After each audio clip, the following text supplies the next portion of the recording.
Hi hello friends, എല്ലാ കൂട്ടുകാർക്കും പവിത്ര സീരിയലിലെ നാളത്തെ നല്ലൊരു എപ്പിസോഡിന്റെ പ്രൊമോ റിവ്യൂയിലേക്ക് തന്നെ സ്വാഗതം കേട്ടോ.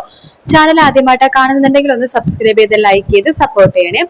അങ്ങനെ നമ്മുടെ വേദയുടെ ആ ഒരു സമരം വിജയിക്കുകയാണ്. പള്ളിയിലച്ഛനും അതുപോലെ തന്നെ അവിടുത്തെ സ്ഥാപനത്തിന്റെ ഉടമയും കൂടി വന്ന് പറയുന്നുണ്ട്, ഇവിടെ ജോബ് നടത്തിക്കൊണ്ടിരുന്ന ഈ ഒരു സംഭവത്തെ നിങ്ങൾക്ക് എല്ലാവർക്കും വളരെ ബുദ്ധിമുട്ടുണ്ടാക്കിയെന്ന് മനസ്സിലായി, എല്ലാവരും ക്ഷമിക്കണം. ഈ ജോബിന് ഇപ്പൊ തന്നെ ജോലിയിൽ നിന്ന് പറഞ്ഞു വിടുവാണെന്ന് അവിടുത്തെ മാനേജർ പറയാണ്. അതിനുശേഷം ജോബിയുടെ കയ്യിലേക്ക് ആ ഒരു ലെറ്റർ കൊടുക്കാണ്. ജോബിന് ആ ഒരു ജോലിയിൽ നിന്ന് പറഞ്ഞു വിട്ടു എന്നുള്ള ലെറ്റർ. ജോബി ആകെ നാണം കെട്ട് പോവാട്ടോ.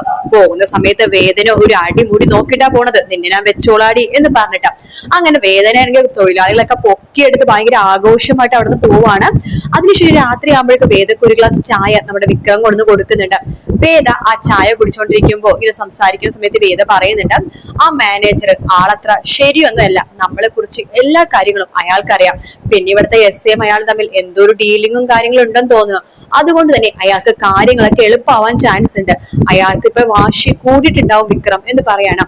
വിക്രം പറയണ്ട, അതുകൊണ്ട് എന്ത് വേണമെന്നാ വേദ നീ പറയണത്?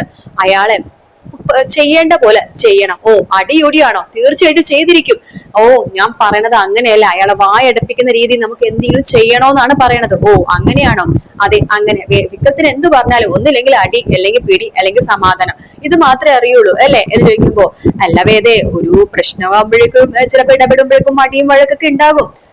നമുക്ക് സമാധാനത്തോടെ ഈ കാര്യം ഒത്തുതീർപ്പാക്കണം. അയാളുടെ ശത്രുതയും കാര്യങ്ങളൊന്നും നമുക്ക് വേണ്ട. അയാളുടെ കാര്യങ്ങൾ പറഞ്ഞ് മനസ്സിലാക്കണം. ഒരു തൊഴിലാളിയുടെ ജോലിയുടെ പൈസ പകുതി കൂലി അയാൾ അടിച്ചു മാറ്റുന്നത് ശരിയല്ല എന്ന രീതിയിൽ അയാൾക്ക് സംസാരിച്ച് കാര്യങ്ങളൊക്കെ പറഞ്ഞ് മനസ്സിലാക്കണം. അല്ലെങ്കിൽ അയാളുടെ ശത്രുത വർദ്ധിച്ചു കഴിഞ്ഞാൽ നമുക്ക് ഇവിടെ നിന്നും എത്രയും പെട്ടെന്ന് പോവേണ്ടി വരും. എനിക്ക് മനസ്സിലായി, നമുക്ക് നോക്കാം എന്ന് പറയാണ്. അതിനുശേഷം പിറ്റേ ദിവസവും വേദയും കൂട്ടരും ജോലിക്ക് കയറുക. ആ സമയത്താണ് അവിടേക്ക് നമ്മുടെ സന്തോഷ് വരുന്നത്. ആ പഴയ സന്തോഷ് തന്നെ കേട്ടോ. സന്തോഷ് കാറിൽ നിന്ന് ഇറങ്ങുമ്പോ തന്നെ വേദ ഇങ്ങനെ ഞെട്ടിപ്പോട്ടെ സന്തോഷിനെ കാണുമ്പോ.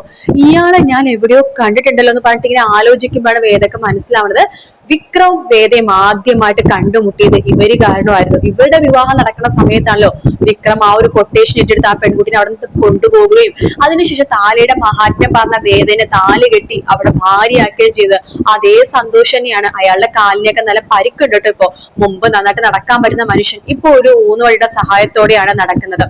അങ്ങനെ നമ്മുടെ സന്തോഷം ഇങ്ങനെ വരുന്നുണ്ട്. അപ്പൊ തോട്ടമൊക്കെ ശരിക്കും അങ്ങോട്ട് നോക്കുകയാണ്. അപ്പൊ വേദ അവിടെ നിന്ന് കുറച്ചങ്ങോട്ട് മാറി നിൽക്കുന്നുണ്ട്. ശേഷം മാനേജർ പറയുന്നുണ്ട്, നിങ്ങൾ എല്ലാവരും അവിടെ ഓഫീസിലേക്ക് വരണമെന്ന് പറഞ്ഞിട്ട് അപ്പുറത്തേക്ക് പോവാണ്.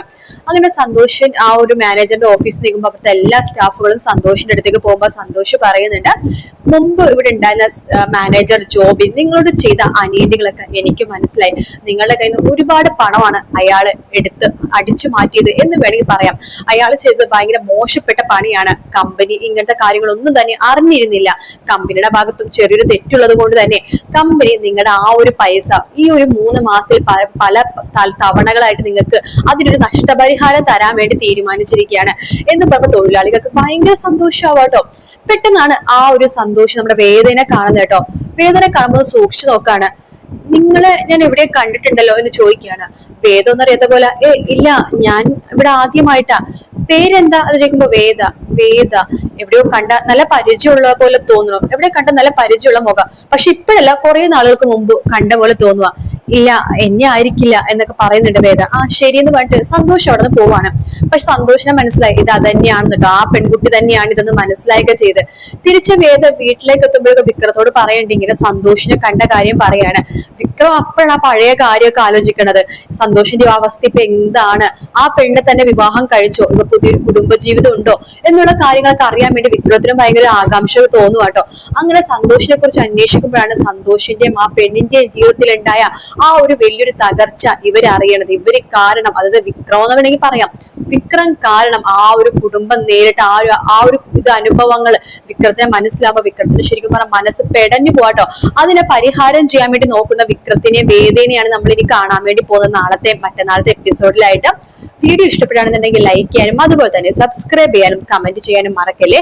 മറ്റൊരു വീഡിയോ ആയിട്ട് കാണാം friends. Take care. Bye bye.